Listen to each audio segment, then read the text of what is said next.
And thank you so much. எனக்கு ரொம்ப சந்தோஷமாக இருக்குது. என்னோட படத்தில் ஐ திங்க் ஃபர்ஸ்ட்டாக ஒரு பெரிய ஆடியோ லான்ச் வந்து நீங்கள் தான். ஸோ நான் ரொம்ப கொடுத்து வச்சிருக்கேன் நினைக்கிறவங்க எல்லாரும் முன்னாடியும் நான் பேசுறதுல. என்னாச்சு மீராக்காவா? அதானே. Love you thank you so much. நான் சுந்தர்சி சாருக்கு ஒரு பெரிய தேங்க்ஸ் சொல்லணும். பிகாஸ் அவர் அட்லீஸ்ட் ஒரு 2-3 படமாவது என்னை கூப்பிட்டு இது பண்ணுறீங்களான்னு கேட்டிருக்காரு. இந்த படத்துக்கு நான் வந்து கண்ணை மூடிட்டு நம்ம யாருக்கு இந்த ரோல் வந்ததாலும் பண்ணியிருப்பாங்க. யாருமே இல்லை. இந்த பக்கம் சுந்தர்சி சார், இந்த பக்கம் வடிவேலு சார், வேறு என்ன வேணும்? எதுவுமே வேண்டாம். சில பேர்லாம் வந்து நம்ம நடிக்கணும்னு ஆசைப்படுவோம். அவங்க நடிக்கிறது நம்ம தியேட்டரில் போய் பார்க்கறதுக்கு ரொம்ப ஆசைப்படுவோம் இல்லையா? ஸோ அது மாதிரியான ஒரு கூட்டணி நான் சொல்லுவேன்.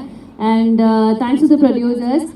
சுந்தர்சி சார் பற்றி ஒரே ஒரு விஷயம் சொன்னேன். ஆஃப்கோர்ஸ் வடிவேலு சார் பற்றி எல்லாருமே சொல்கிறாங்க. We are all diehard fans சாரோட. சுந்தர்சி சார் பற்றி ஒரு சின்ன விஷயம். He is very honest. ரொம்ப டிரான்ஸ்பரண்டான ஒரு human being sir. Thank you so much sir. So அவ்வளோ டிரான்ஸ்பரண்ட்டாக இது மாதிரி ஒரு டைரக்டரோட ஒர்க் பண்ணுறதுல நான் ரொம்ப புண்ணியம் பண்ணியிருக்கேன். Thank you so much. And guys love you all. Thank you so much. இவ்வளோ நேரம் பொறுமையாக உட்காந்து பேசுனதுக்கு, இவ்வளோ நேரத்துக்கு வெயிட் பண்ணதுக்கு தேங்க்யூ. சூப்பர். Love you.